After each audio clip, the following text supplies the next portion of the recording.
Y Jesús le dijo: amigo, ¿a qué vienes? Entonces se acercaron y le echaron mano a Jesús y le prendieron. Pero uno de los que estaban con Jesús, extendiendo la mano, sacó su espada e hiriendo a un siervo del sumo sacerdote, le quitó la oreja. Vamos a detener nuestra lectura hasta esta porción y vamos a explicar un poco en 2 minutos el resumen para ubicar a todos los que no han podido acompañarnos en esta serie tan preciosa que se llama El último día de Jesús, y se trata de un estudio exhaustivo. Es un estudio desde el huerto de Getsemaní hasta la cruz del Calvario. Es exactamente lo que la película La Pasión de Cristo proyectó, pero dijimos en la primera conferencia, desgraciadamente, el 65% de la película La Pasión de Jesús no estaba apegada 100% a las Sagradas Escrituras. Así que es importantísimo que nosotros examinemos con lupa, con detenimiento, las últimas 24 horas de Jesucristo, porque imagínate que tú supieras que te quedan 24 horas de vida. ¿Qué harías en esas 24 horas de vida? ¿En qué estarían ocupados tus pensamientos? ¿Qué acciones llevarías a cabo? ¿Qué obras comenzarías a realizar? ¿Qué palabras saldrían de tu boca? Y todo esto es precisamente el producto de nuestra investigación, poder detenernos detenidamente, porque si Jesús sabía que eran sus últimas 24 horas y que no tenía ni un solo minuto más, como lo hemos estado viendo de una forma detenida, es importantísimo que veamos en qué ocupó Jesús, cómo se llevó a cabo todos estos sucesos de eventos, cómo fue que lo capturaron en Getsemaní, qué hizo en Getsemaní, qué fue lo que sucedió con Judas, que fue nuestra última conferencia, y en esta noche vamos a analizar, más que cualquier cosa, lo que sucedió en el huerto de Getsemaní, en el arresto de Jesucristo. Después del beso de Judas, todas las demás cosas que comenzaron a transcurrir, o todos los demás eventos, se precipitaron de una forma vertiginosa. Mientras Jesús estaba dirigiendo las últimas palabras a Judas, los discípulos veían cómo los soldados se abalanzaban para arrestar a Jesucristo.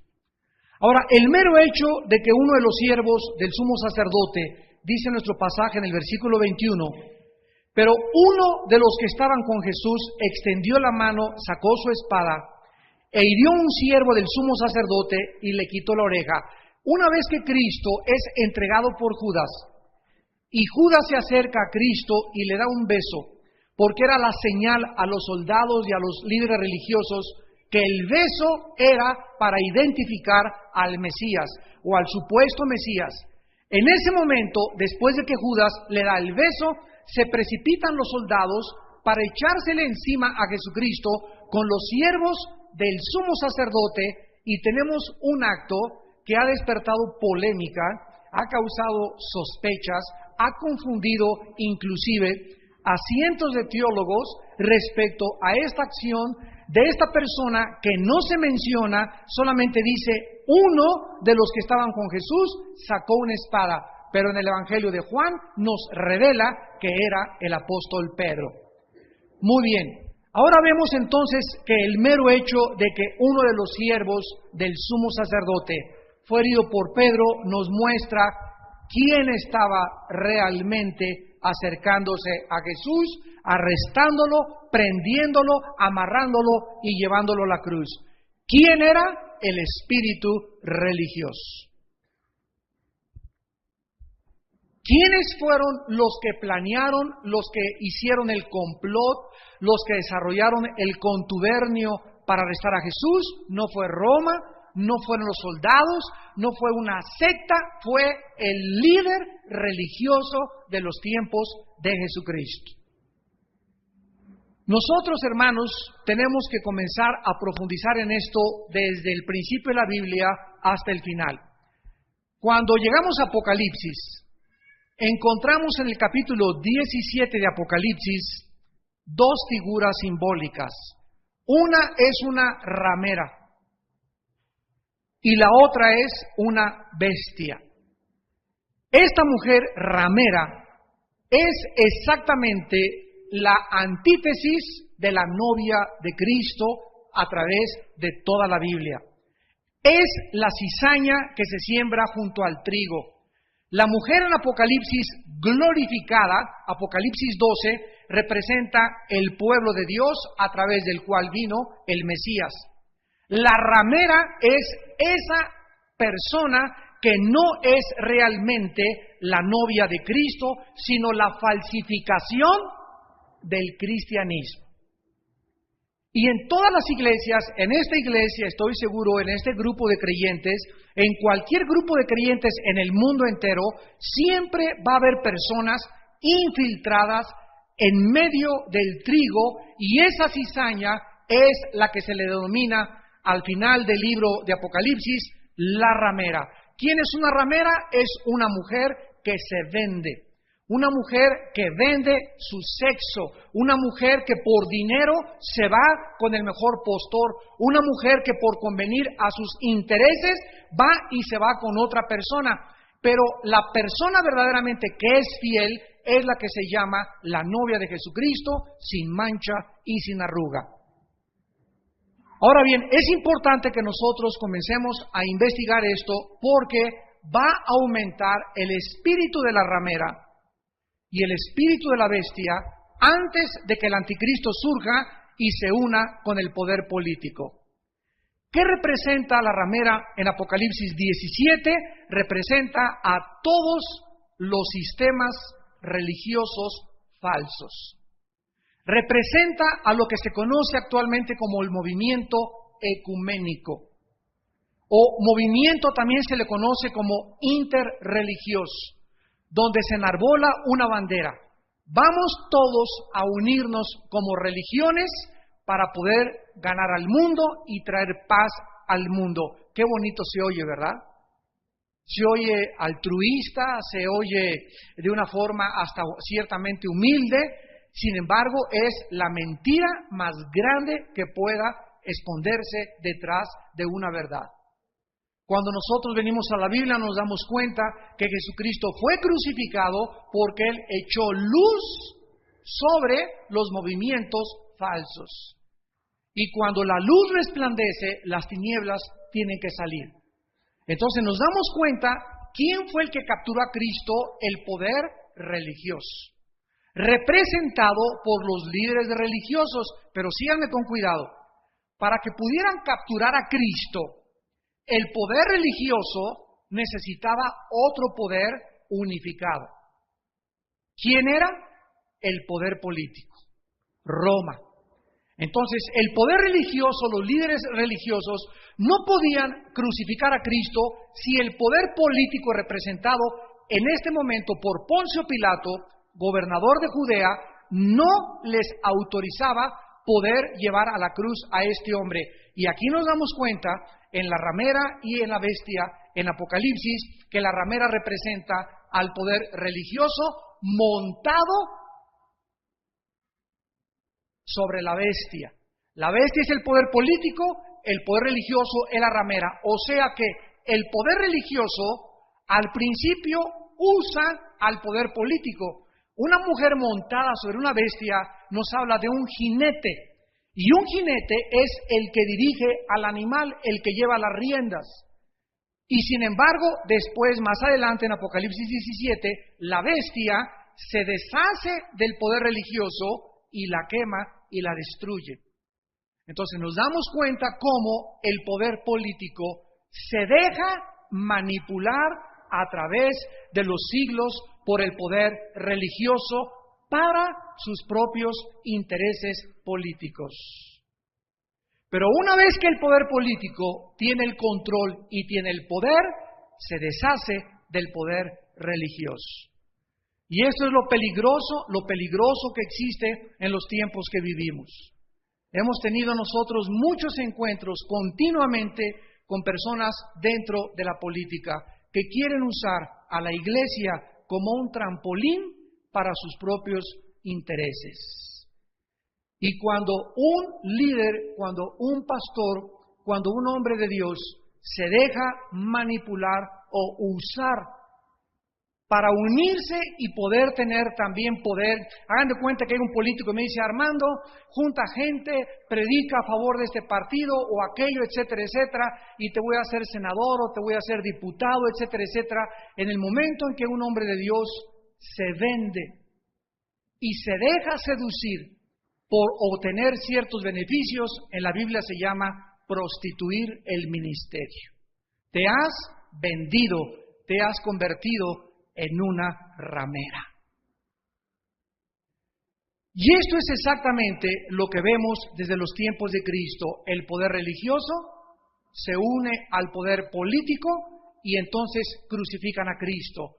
Una vez que el poder religioso obtiene del poder político un favor, el poder político después comienza a perseguir al poder religioso. Así ha sido, así es y así será. Son verdades espirituales donde están escondidos dos espíritus. Se le llama el espíritu de la ramera y el espíritu de la bestia.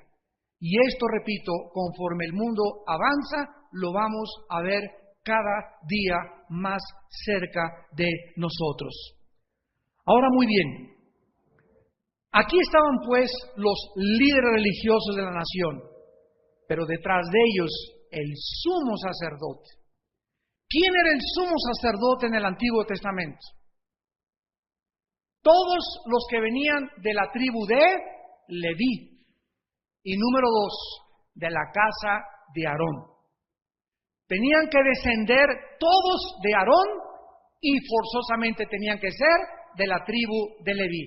Cuando Cristo hace su aparición en el escenario mundial, hace 2000 años, el poder religioso estaba tan corrompido. Era una lucha de intereses donde a ellos lo único que les interesaba era el poder político.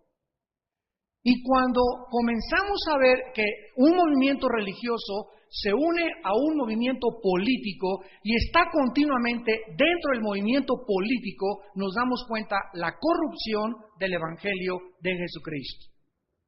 Entonces, los líderes religiosos en tiempos de Cristo estaban tan depravados y tan corrompidos que el sumo sacerdote era hereditario y pertenecía a una sola familia. Se llamaba la familia de Anás.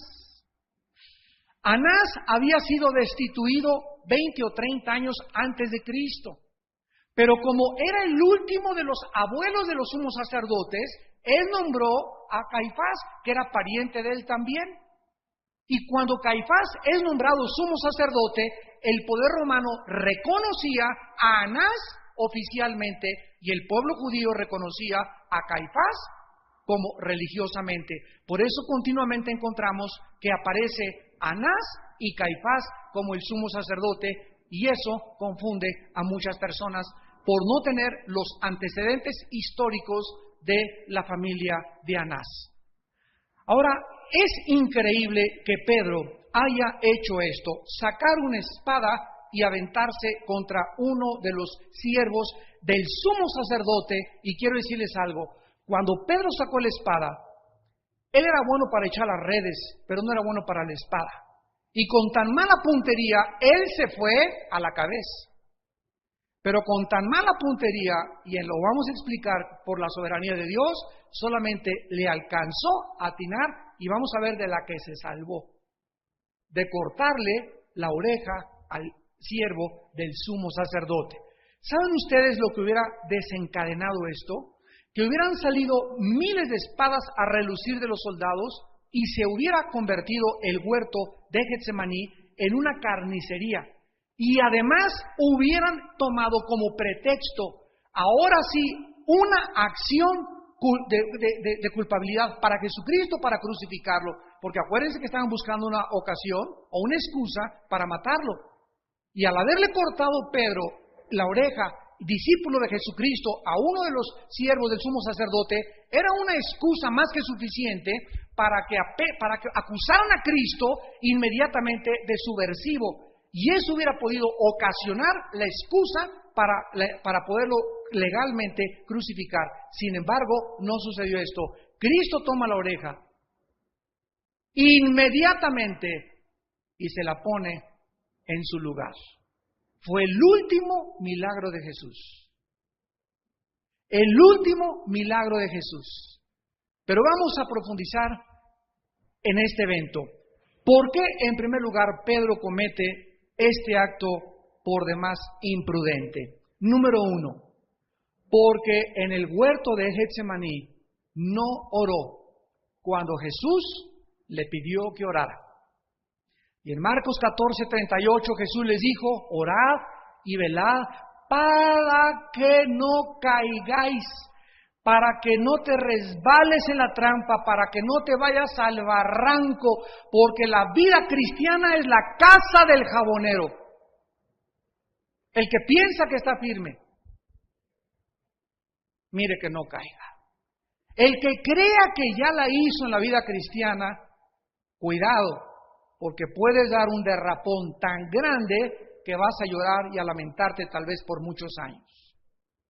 Y la historia está llena de cristianos, predicadores, misioneros de todo tipo, ¿verdad? Que por algún tiempo Sansón y David y Salomón, etcétera, etcétera, y problemas en la vida, decepciones en la vida, el sexo, el amor al poder político, el amor al poder de controlar a la gente, intereses y motivos mezclados en la pureza del corazón, que ahí están, hasta que llegue el momento en el que no sabes que te encuentras en la barranca y lo único que el diablo hace empujarte para que te despeñes, y Dios no mete las manos ni por ti ni por mí, porque Él nunca nos abandona, somos nosotros los que lo abandonamos.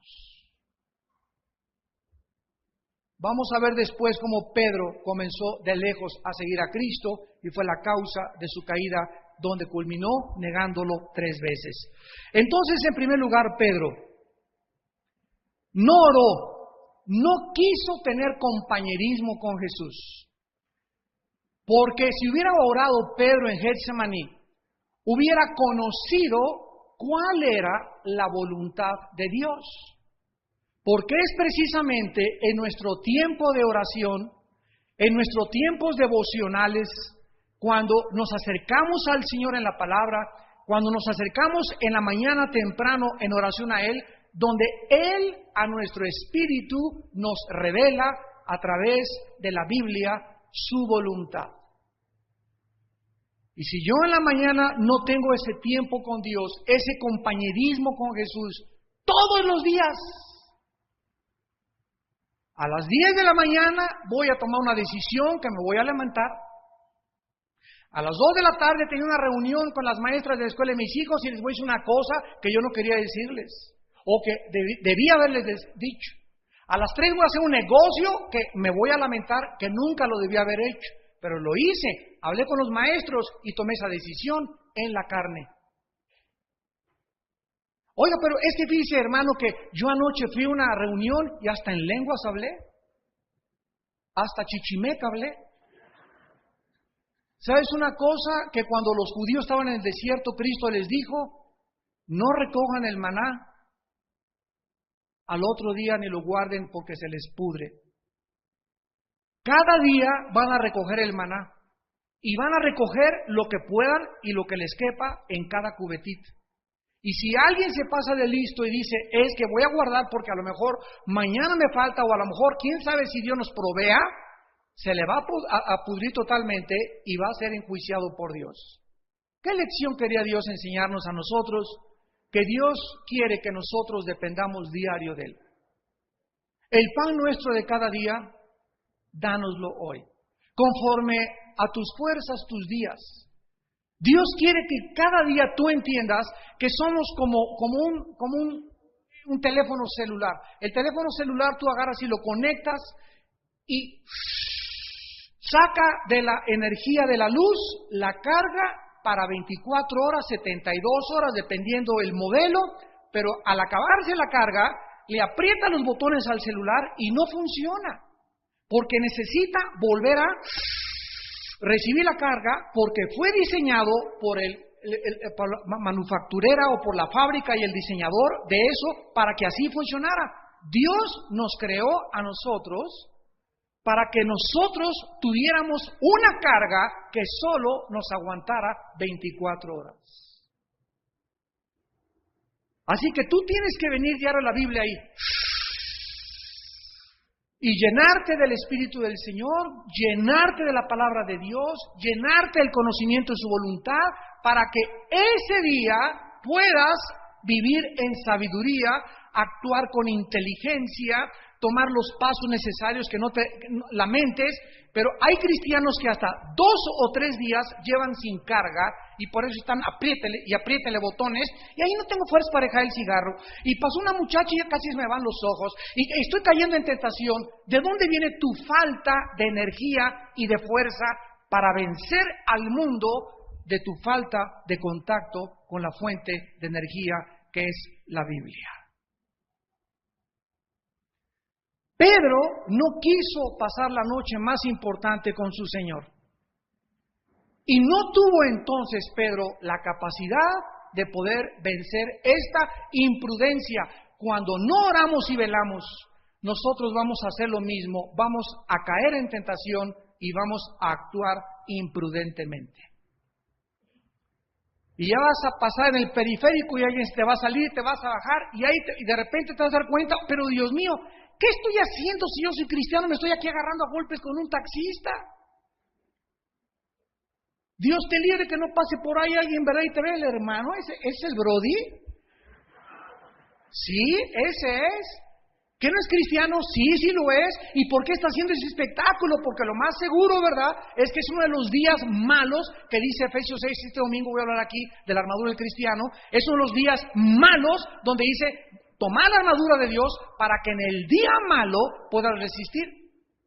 Y el diablo sabe precisamente cuando nosotros nos levantamos en la mañana y no estamos con el Señor para mandarnos tentaciones, mandarnos problemas, mandarnos gente que nos provoque, mandarnos gente que nos eche pleito, tocarnos y picarnos para que nos salgamos de la voluntad de Dios y actuemos en nuestras fuerzas, que se llama en la carne.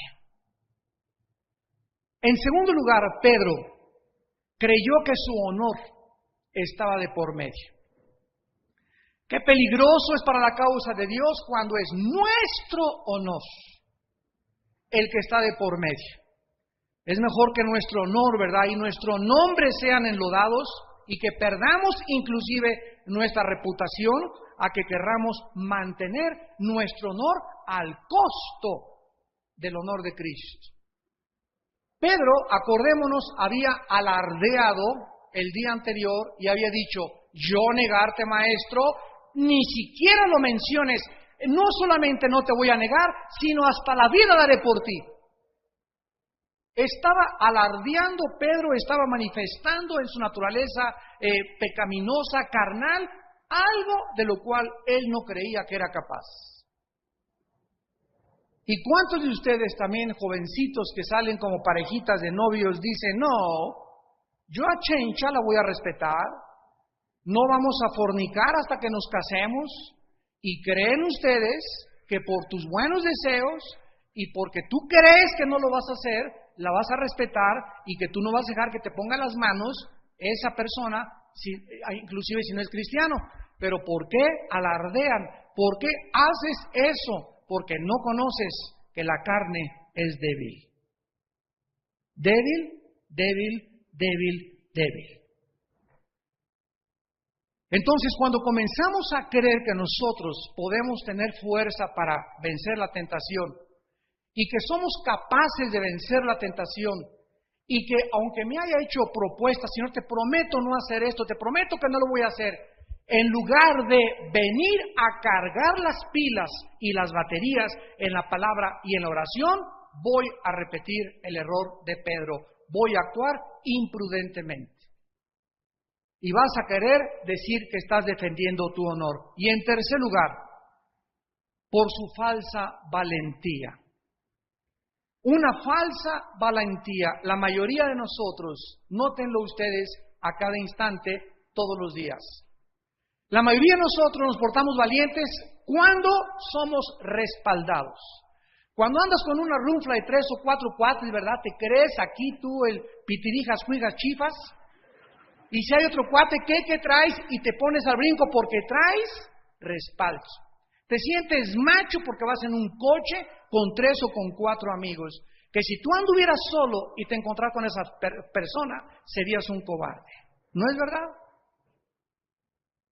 ¿Por qué hicieron ahora en Guadalajara los desmanes que hicieron la gente en contra de los policías y les aventaban? Porque eran miles atrás de ellos. A ver, póntele a uno como le hicieron granaderos, tú y yo nada más, mira. Porque nos sentimos respaldados, somos cobardes por naturaleza. Y por eso Pedro actuó de esa manera. Cuando los soldados llegaron, Pedro dijo, no hombre, ahorita aquí se arma y no necesito más que tirar el primer espadazo. Y Cristo hace un momento, vi como les dijo a los discípulos, a los que vinieron los soldados, ¿a quién buscan? A Cristo, y les dijo, yo soy, se fueron todos para atrás. No, si mi Señor con la pura voz los tumbó, órale, éntrenle. Oigan, qué susto se llevó Pedro. Saca la espada y el Señor no hace nada. Agarra la oreja y se la pone todavía a este sirviente, el sumo sacerdote, y después Jesucristo pone sus manitas así, como dice Isaías 53, como una oveja, no abrió su boca, no se defendió, y eso confundió y conmovió profundamente a Pedro, y comenzaron de ahí en momento a tener esto. Pero si el Señor apagó los vientos y detuvo la marea en el mar, resucitó a Lázaro, le dio de comer a 5,000 personas, hace unos momentos con su voz tumbó a todos los soldados, y comenzaron los discípulos a preguntarse, y también hay algo muy misterioso, ¿por qué nos dijo que compráramos una espada? ¿Sabían ustedes que Cristo les había ordenado a los discípulos que compraran una espada? Y lo vamos a explicar ahorita. Ahora, si Cristo, repito, no hubiera efectuado esta sanidad y no le hubiera puesto la oreja al siervo, entonces hubieran existido cargos de que acusar a Cristo y a sus discípulos. Ahora bien, vamos a ver el propósito del milagro de Cristo antes de pasar más adelante para irnos despacio. Parece ser que hay mucho más involucrado en esta acción de Cristo. Número 1, en Lucas 22, esto es precioso, maravillosa palabra de Dios. Dice Lucas 22, versículo 35 al 36. Lucas 22, 35 al 36. Y a ellos dijo, cuando os envíe sin bolsa, sin alforja y sin calzado, ¿os faltó algo? Ellos dijeron, nada. Y les dijo, pues ahora, el que tiene bolsa, tómela, y también la alforja, y el que no tiene espada, vean la orden de Cristo. ¿Nunca te has preguntado eso? Y el que no tiene espada, venda su capa. La capa era lo que usaban la mayor parte de la mayoría de las personas en los tiempos de Cristo para cubrirse en la noche, y si les agarraban el camino, se acostaban una piedra de almohada y la capa les servía de sábana. Y cuando Cristo le está diciendo a los discípulos, vendan aquello que los protege del frío y de la intemperie, está Él dando a entender que era más importante que compraran una espada. Y la pregunta es ¿por qué? Lo vamos a contestar en esta noche. Bien, ahora en segundo lugar vemos que Lucas registra no solamente que Cristo les ordenó que compraran una espada, sino también que cuando ellos le preguntaron en el versículo 49, Lucas 22, viendo los que estaban con él lo que había de acontecer, le dijeron, Señor, heriremos espada. O sea, cuando llegaron a arrestarlo, los discípulos se voltearon a Cristo y dijeron, ¿la sacamos? Todos buscaron ¿qué cosa? la voluntad de Dios. Señor, usamos la espada, pero noten ustedes el versículo 50. Y uno de ellos, sabemos que es Pedro, hirió a un siervo del sumo sacerdote y le cortó la oreja derecha. O sea, Pedro fue el único discípulo y nos damos cuenta que era una persona sumamente impulsiva. Pedro era locochón, así, y entrale, y el otro, y era una persona, después ya lo vemos cómo murió de cabeza crucificado. Y todo lo que Dios tuvo que tratar con su carácter, porque era un hombre violento, era agresivo, era grosero, era un rudo pescador. Entonces todos los discípulos le dijeron a Cristo, la sacamos, pero Pedro ni siquiera le preguntó, Pedro que se va contra y le corta la oreja inmediatamente al sumo sacerdote. Lucas registra que Pedro no esperó a conocer la voluntad de Dios. Uno de ellos hirió al siervo y le cortó la oreja derecha. Versículo 51. Entonces respondió Jesús, dijo, basta ya, dejad, y tocando su oreja le sanó. Ahora, entonces, si no iban a sacar la espada, aunque Pedro se haya adelantado y fueron más prudentes todos los demás, ¿por qué les ordenó comprar la espada? Porque con este incidente les demostró que el ser humano no es capaz de hacerse justicia individualmente, porque la venganza es de Él. Vayamos al libro de Romanos y vamos a profundizar en esta enseñanza. Romanos capítulo 12.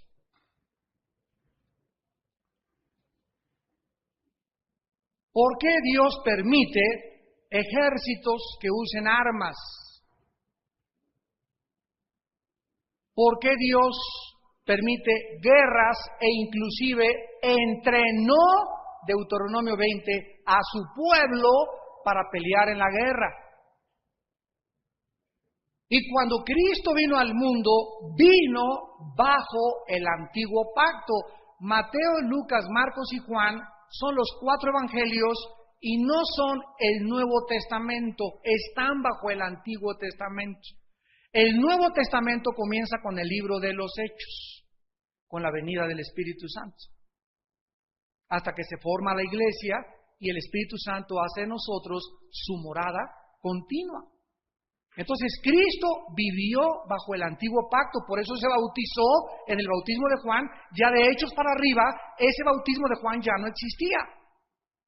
Cristo todas las cosas que hizo, las hizo bajo las imposiciones, los reglamentos, los ritos, porque venía a cumplir toda la justicia del Antiguo Testamento. Era el profeta del Antiguo Testamento que venía a realizar todo lo que Dios le mandó a su pueblo de una manera perfecta. En Romanos 12, versículo 19, dice la Biblia, no os venguéis vosotros mismos, amados míos, sino dejad lugar a la ira de Dios, porque escrito está, mía es la venganza, yo pagaré, dice el Señor. Cuando los discípulos estaban con Cristo y les dijo, compren una espada, era para que ellos trajeran la espada y la usaran bajo las órdenes de su comandante. Y en el momento en que Pedro saca la espada, cuando es una contraorden del comandante, Pedro pudo haber preguntado después, ¿para qué nos mandaste a comprar espadas, Señor, si nos prohibiste esto? Porque Pedro estaba aprendiendo la lección que vamos a aprender todos nosotros. Es como exactamente un policía que se le permite usar una pistola, pero esa pistola no la puede usar. Esa pistola tiene un lugar y es su funda, y esa pistola solo la puede usar y la puede sacar cuando va a disparar y cuando va a usarla a favor de la ley, nunca para tomarse la ley en sus manos, no para ser prepotente, no para amenazar a su primo o a su vecino porque es policía, o una persona porque trae charola va a querer llevarse a una persona sin una orden de arresto ni una orden de ejecución del Ministerio Público. Cuando actuamos nosotros fuera de la ley, aun cuando tengamos de la ley la facultad de usar las armas, nos damos cuenta que el ser humano por naturaleza es prepotente, arbitrario, vengativo, cobarde, porque lo hacen solamente los cobardes. No os venguéis vosotros, amados míos, dejad la ira a Dios, porque Cristo está mía la venganza. Así que si tu enemigo tuviera hambre, dale comer, si tuviera sed, dale beber, pues haciendo esto, ascuas de fuego amontonas sobre su cabeza. Y aquí está el secreto: no seas vencido de lo malo, sino vence con el bien el mal. Si Rafael me debe algo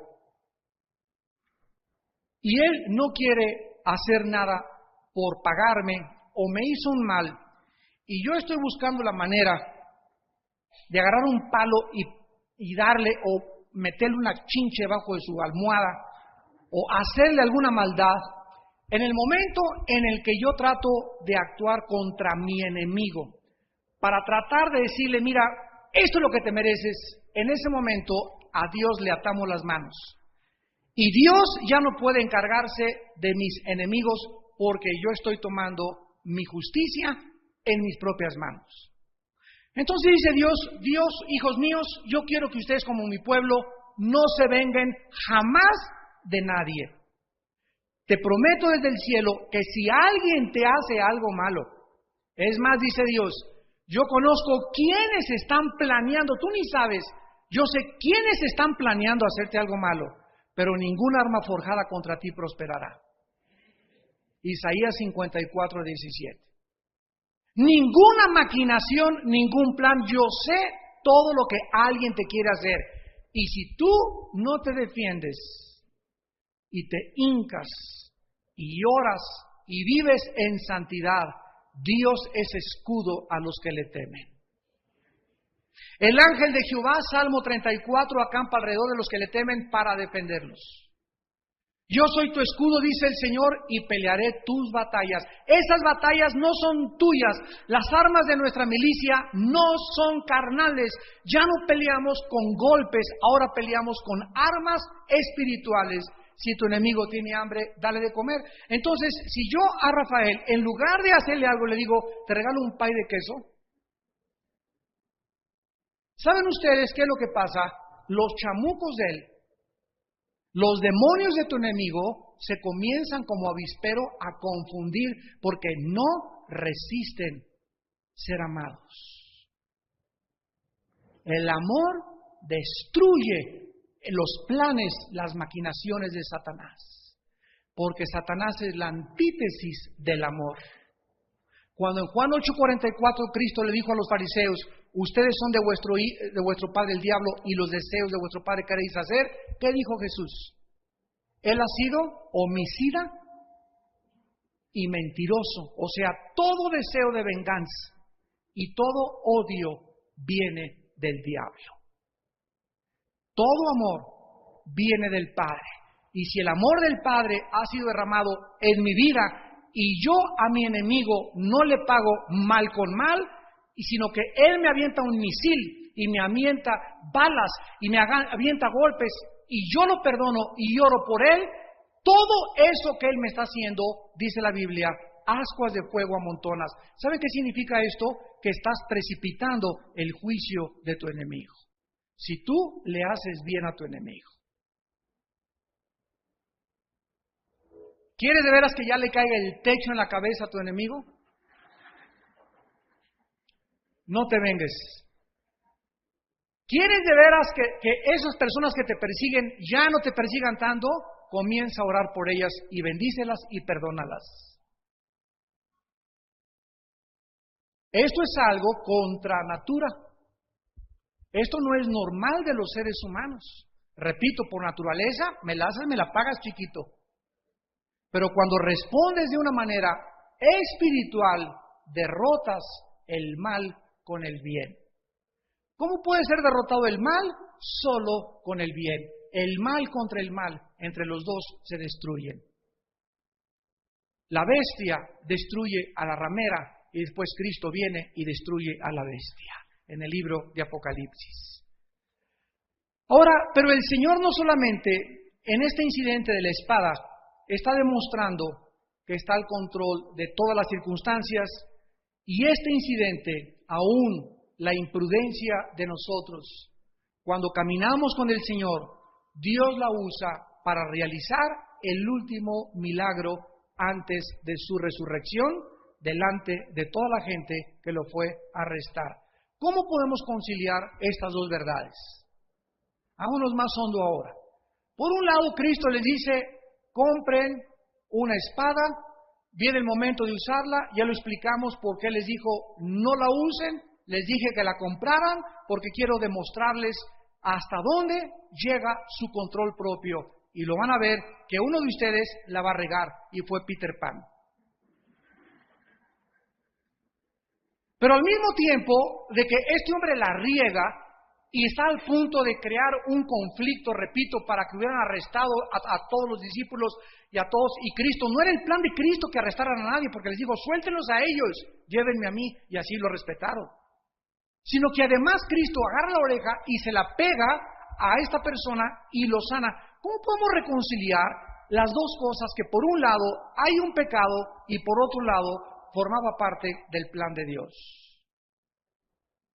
Este es el conflicto que existe entre la predestinación y el libre albedrío humano.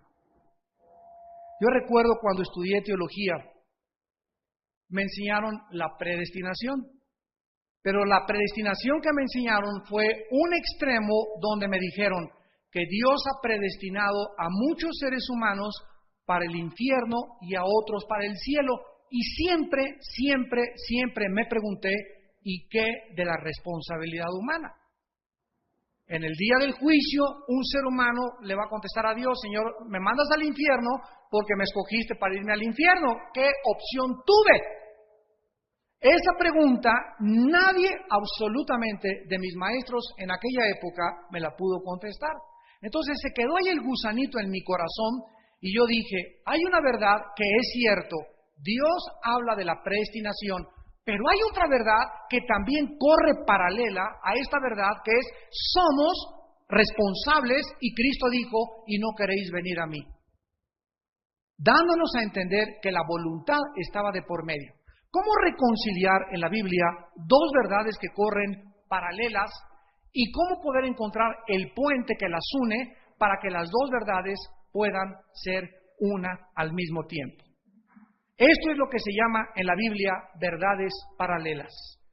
Y cuando tú no entiendes esto, te vas a un extremo donde puedes inflar una verdad y se convierte en una herejía. ¿Qué es una herejía? Es una verdad sacada del contexto, llevada a un extremo, inflada en demasía y se convierte en una herejía. Por ejemplo, para que me puedan entender, llegó el movimiento carismático a México, los 70s más o menos. Y con el movimiento carismático vi una renovación preciosa de las iglesias cristianas, porque muchas iglesias frías, secas, entrabas, parecían panteones, el himnario, párense, siéntense, unas hasta con velito, etcétera, etcétera. Bueno, había tantas cosas, ¿verdad?, que el Espíritu Santo usó este movimiento para despertar y cambiar y romper estructuras y mostrarnos que el vino nuevo tiene que ser derramado en un odre nuevo. Pero con estos movimientos de Dios vienen también movimientos extremos. Y se comenzó a enseñar que todos teníamos que hablar en lenguas. ¿Se acuerdan todos esa enseñanza? Y creo que muchos todavía te lo dicen. Que si no hablabas en lenguas, no tenías el bautismo del Espíritu Santo. Eso es una herejía. Que si no estabas bautizado con el Espíritu Santo, no eras salvo. Que si no tenías el bautismo del Espíritu Santo con la evidencia de hablar en lenguas, no eras cristiano y no estabas yendo al Espíritu Santo. Que orar en el Espíritu es orar en lenguas. Entonces, los que no oran en lenguas, oran en la carne. Y por lo tanto, no pueden ni siquiera orar. Y Dios nos dice que cuando recibimos el Espíritu Santo, nos dice el Espíritu Santo, Abba Padre. Oramos y no necesita ser en lenguas. Estos extremos, a los que las iglesias, y muchos todavía lo tienen, comenzó a diseminarse por todo el mundo. Y los cristianos lo aceptaron y nunca escudriñaron qué dice la palabra de Dios. Y así es con todos los movimientos que pasan. Y aquí en este caso de Pedro tenemos dos verdades. Apúntala.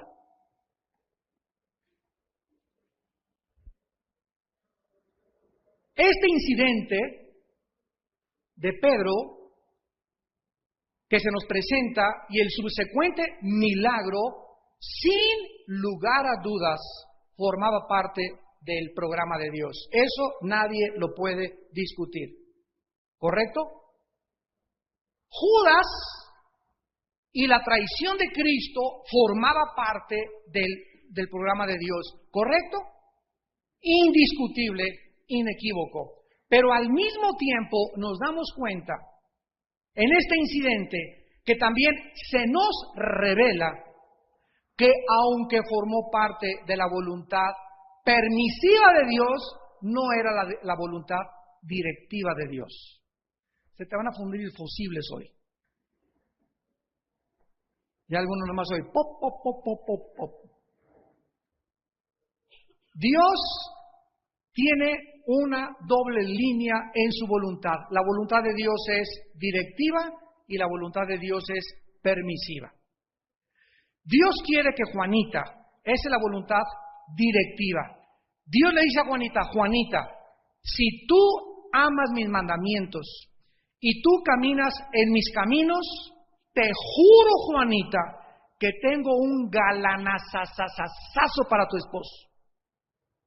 Y vas a casarte con un hombre que te va a hacer feliz, que te va a ser fiel y que va a educar a tus hijos. Pero la condición es que camines en mis caminos, te me sales del camino y entonces voy a permitir que te cases con un patán, con alguien que le digan el jabalí de Guerrero, y que te haga sufrir y que lamentes y no me digas, ay, pues si Dios hubiera querido, me lo hubiera quitado. No, Juanita.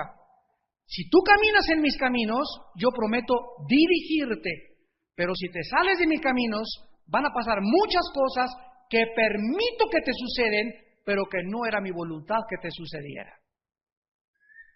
¿Me van siguiendo? Dice la Biblia que cuando el ser humano echa el camino de Dios, el camino de Dios se llama la santidad. Cuando el hombre se sale del camino de Dios, ¿saben lo que pasa? Que al salir del camino comienzas a culpar a Dios de lo que te pasa. Tú eres el que te saliste y el corazón es tan perverso y tan engañoso que comenzamos a agredir a Dios, a culpar a Dios y hasta blasfemar contra Dios. Pues estoy así por esto, y si fuera cristiano estas cosas, ¿y por qué estás así? ¿Por qué estás fuera del camino? ¿Quién se endureció contra él y le fue bien? Dicen los salmos. Y si nosotros no comprendemos con profundidad el carácter y los caminos de Dios, nunca vamos a poder tener paz en nuestro corazón. La voluntad directiva de Dios no era esa para Pedro. Pedro falló, no oró, no se preparó, era imprudente y manifestó una inconsistencia en su voluptuosidad, en la forma, en la imprudencia, en su impulsividad él que tenía, para que aprendiera de esos defectos y Dios lo convirtió para el bien. Y Dios, aunque nos muestra que hay cosas en nuestra vida que nos suceden, que no quería que nos sucedieran, Dios te dice en esta tarde, hijo mío, hija mía, tú te encuentras tal vez ahorita casado con una persona equivocada, o hiciste un negocio, o hiciste algo de lo cual ahorita te estás lamentando. Quiero decirte, hay perdón en la sangre de mi hijo. Número 1. Hay perdón en la sangre de Jesucristo. Si tus pecados fueran negros como el carbón, Dios te prometo, dice Dios en esa tarde, limpiarte de esa mancha. Y ya no vengas mañana que, ay, me acuerdo de antier, y el aborto que tuve hace un mes, y cómo forniqué. En el momento en que tú te arrepientes, Dios te perdona y borra tu expediente y no se acuerda Dios, y el que te trae a la memoria esos pecados es el diablo. Y Dios te dice, y ahora, como te arrepentiste y has regresado a mi camino, esas regadas, esa leche que tiraste, el atole que se te cayó allá y acá, lo voy a convertir todo para que se forme parte de tu experiencia, para madurar tu carácter y para enseñarte que es horrible y es una locura alejarte de mi presencia. Ese es el Dios misericordioso y todopoderoso que estamos sirviendo, amados santos de Dios. Y es el Dios que te ofrece en esta tarde sus manos crucificadas, el perdón por tus pecados, el regresar a sus caminos si tú te has alejado, porque Él es amplio en perdonarte y grande, grande en la misericordia. Oremos. Padre, te damos gracias por tu palabra, por tu perdón, por tus caminos que no son nuestros caminos y tus pensamientos que no son nuestros pensamientos. Como son más altos los cielos que la tierra, así son tus caminos más altos que los nuestros y tus pensamientos más altos que los nuestros. Gracias, Señor, por enseñarnos la verdad en contraste con la apariencia que el mundo nos trata de mostrar.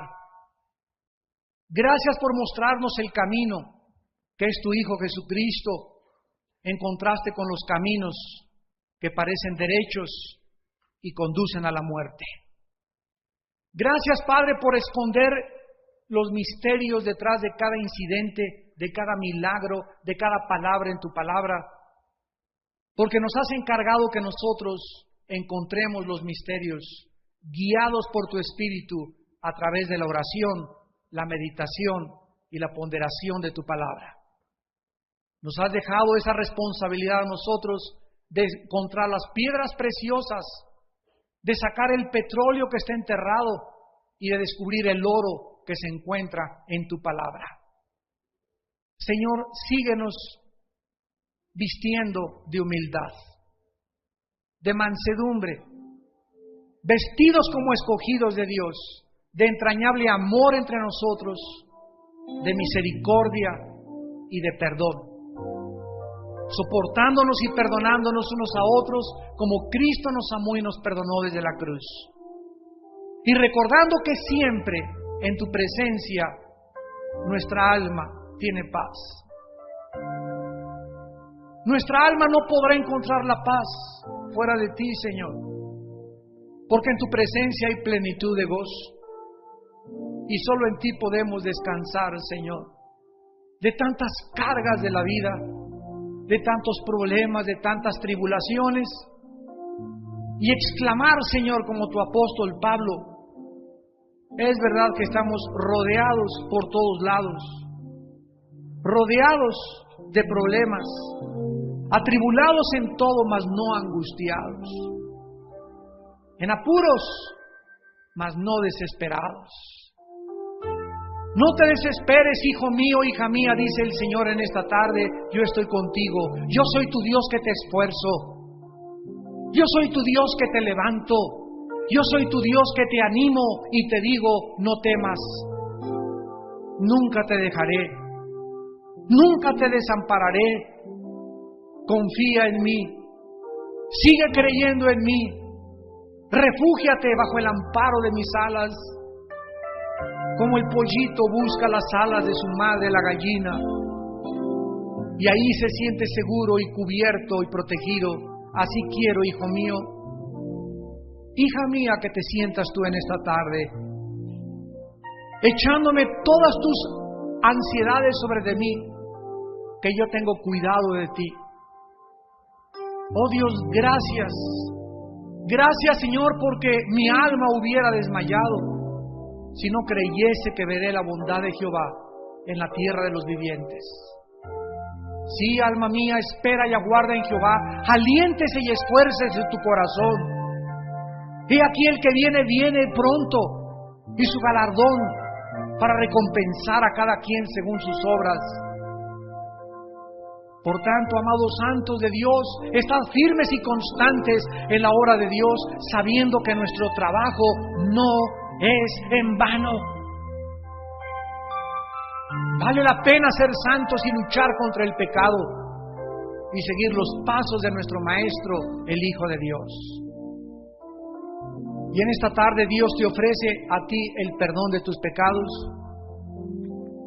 Y si alguna persona en esta tarde aún no tiene a Jesucristo en su vida como su Señor y su Salvador, o tal vez no estés segura que lo tienes, asegúrate. Pero no salgas de este lugar sin la seguridad de que tu alma ha sido perdonada, no por nada bueno que hayas hecho, sino por la gracia y la misericordia de Dios. Las personas que quieran recibir a Cristo, ahí desde su lugar, ustedes también por la televisión, donde quiera que te encuentres, dile estas palabras a Dios. Mi Señor y mi Dios, me arrepiento de mis pecados en este momento. Te pido perdón por todas las cosas que he hecho en contra de ti. Y creo que en la cruz, tu santo Hijo Jesucristo pagó con su sangre la cuenta pendiente de mis pecados. Algo que yo no hubiera podido jamás pagar con ninguna buena obra que hubiera hecho. Lo hiciste por amor y por gracia a mi alma. Creo, Jesús, que tú eres el Hijo de Dios, el Mesías, el Dios en la carne. Y te pido que entres a mi vida en este instante como mi Dios y mi Salvador. Gracias porque salgo contigo, con tu presencia, con la fuerza para vivir y para poder entregar mis caminos y los de mi familia a tu santa voluntad. En el nombre de Jesús. Amén.